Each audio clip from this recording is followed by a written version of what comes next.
kita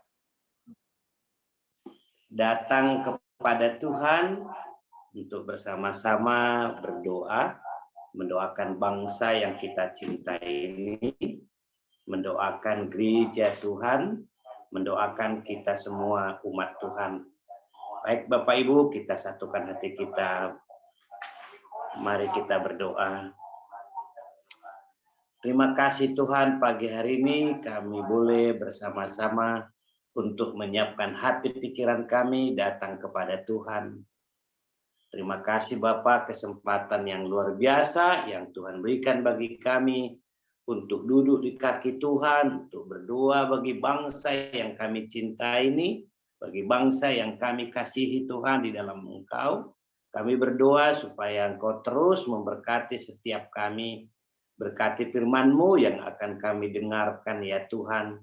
Berbicaralah Engkau bagi kami. Sampaikanlah isi hati-Mu bagi setiap kami. Di dalam nama Tuhan Yesus, Tuhan dan Juru Selamat kami yang hidup, kami berdoa dan bersyukur ya Tuhan. Haleluya. Amin. Bapak Ibu Saudaraku yang dikasih oleh Tuhan Yesus Kristus, hari ini saya mau mengajak kita untuk membaca firman Tuhan dari Matius pasal yang ke-11. Matius pasal yang ke-11 ayat 28 sampai 30. Dikatakan begini Bapak Ibu. Marilah kepadaku semua yang letih lesu dan berbeban berat. Aku akan memberi kelegaan kepadamu. Pikullah kuk yang kupasang dan belajarlah kepadaku. Karena aku lemah lembut dan rendah hati, dan jiwamu akan mendapat ketenangan.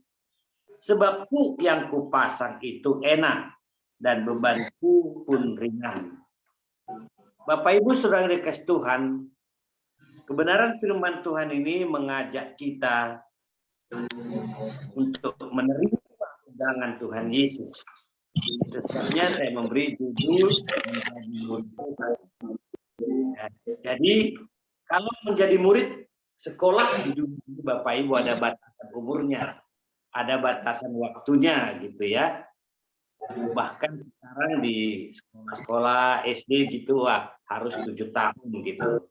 Tapi ternyata menjadi murid Tuhan Bapak Ibu tidak ada batasannya. Untuk muridnya untuk melakukan yang mendengar kebenaran firman Tuhan. Ada 3 bagian yang perlu kita sikapi sebagai murid Tuhan yang menerima undangan Tuhan itu. Dikatakan pertama di sini bahwa kita harus datang kepada Tuhan. Biarlah sungguh-sungguh kita menerima undangan Tuhan secara khusus ya.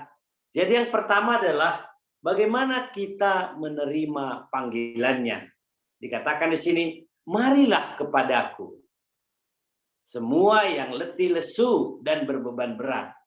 Aku akan memberi kelegaan kepadamu. Jadi artinya sikap kita menerima undangan Tuhan, panggilan Tuhan adalah seperti yang dikatakan di sini, kita menerima panggilannya. Ada 4 hal, ya, 4 hal atau 4 kata yang perlu kita pikirkan. Kata marilah kepadaku, berarti Tuhan mengundang kita secara eksklusif. Bagi Tuhan berarti setiap kita penting. Bagi Tuhan setiap umat yang dipanggil ini, yang diberi kesempatan untuk menerima undangannya itu adalah penting. Jadi apapun dalam kehidupan kita berarti kita ini orang-orang yang diharapkan Tuhan untuk menerima panggilannya.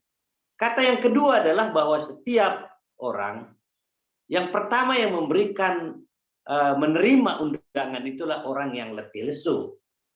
Letih lesu karena berbagai persoalan.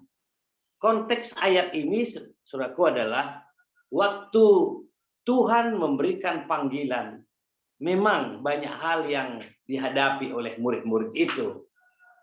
Mereka menghadapi ancaman dari tentara Romawi. Mereka menghadapi kesulitan, bahkan banyak yang sakit, yang buta, sakit lumpuh, banyak penyakit, bahkan sampai kematian yang dialami seperti Lazarus.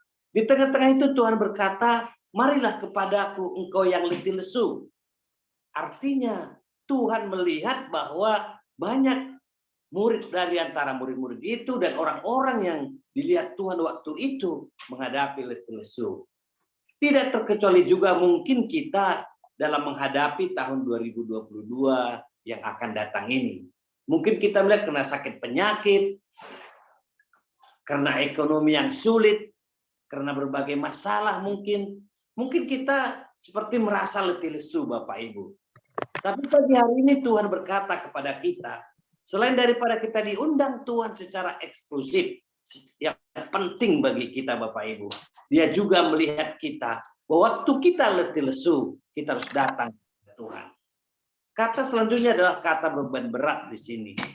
Artinya beban berat karena berbagai macam mungkin yang harus kita hadapi Bapak Ibu kasih Tuhan Yesus. Dan ingat panggilan Tuhan itu, kalau kita merespon Bapak Ibu, kita datang kepada Tuhan, ternyata akan ada hasil yang luar biasa, yaitu kita akan menerima pelimpahan. Jadi Bapak Ibu dikasih Tuhan, kita akan menerima kelegaan Bapak Ibu. Jadi yang kedua, yang pertama ini berarti kita harus menerima panggilannya. Yang kedua Bapak Ibu, kita harus Bapak Ibu melakukan tanggung jawab kita. Melakukan tanggung jawab kita. Dikatakan di sini ayat 29, pikullah kuk yang kupasang. Pikullah kuk yang kupasang. Belajarlah padaku. Karena aku lemah lembut dan rendah hati. Jiwamu akan mendapat ketenangan. Jadi kita melakukan tanggung jawab kita. Ada ketiga kata yang perlu kita renungkan. Memikul kuk itu adalah bagian yang harus kita tanggung sebagai orang-orang yang percaya kepada Tuhan. Dan itu Tuhan mengizinkan itu terjadi dalam kehidupan kita. Dan kita mau melihat bahwa kuk yang Tuhan izinkan, yang dipasang Tuhan dalam kehidupan kita, itu katanya enak. Ya. Kuk yang kupasang itu enak. Jadi luar biasa Bapak Ibu Saudara kasih Tuhan, setiap kita Bapak Ibu, mari kita melakukan tanggung jawab kita sebagai orang yang dipercayakan Tuhan, sebagai murid Tuhan, sebagai orang yang dipanggil Tuhan untuk melakukan tanggung jawab kita di hadapan Tuhan.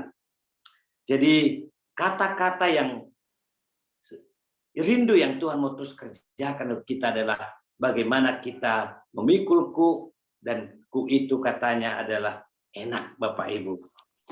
Jadi mari dalam kehidupan kita ini terus kita berharap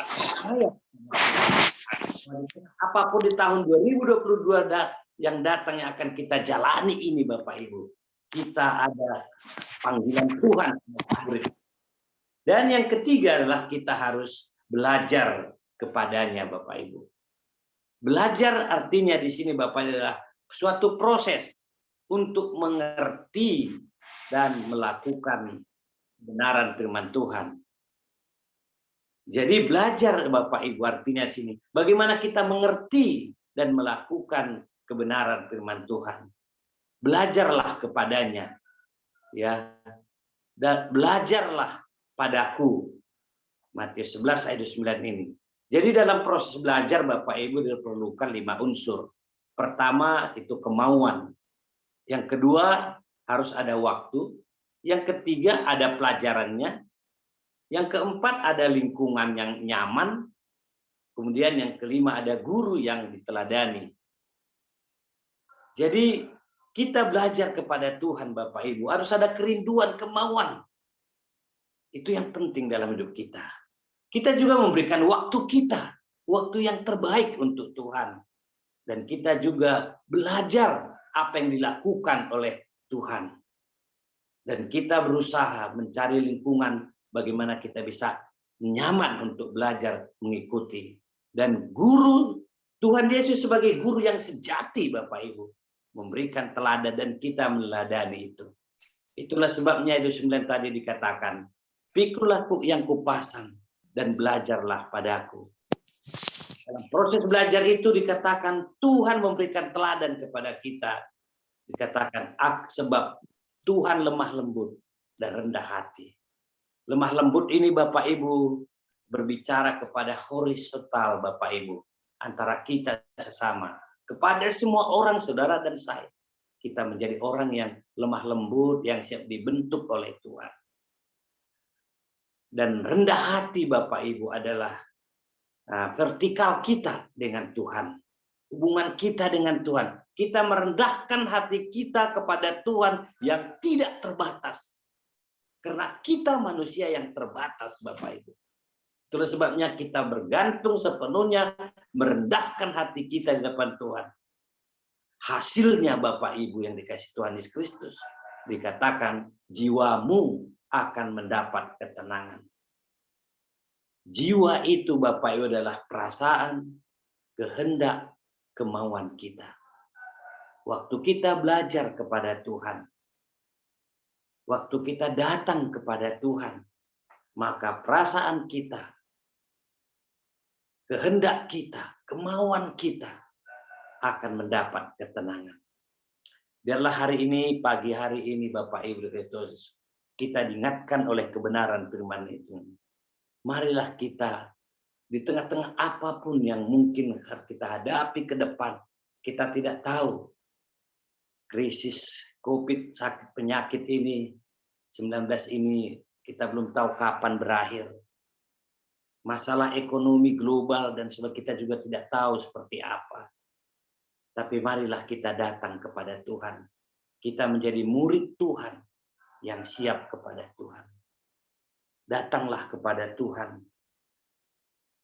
Yang kedua, Bapak Ibu, lakukanlah tanggung jawab kita.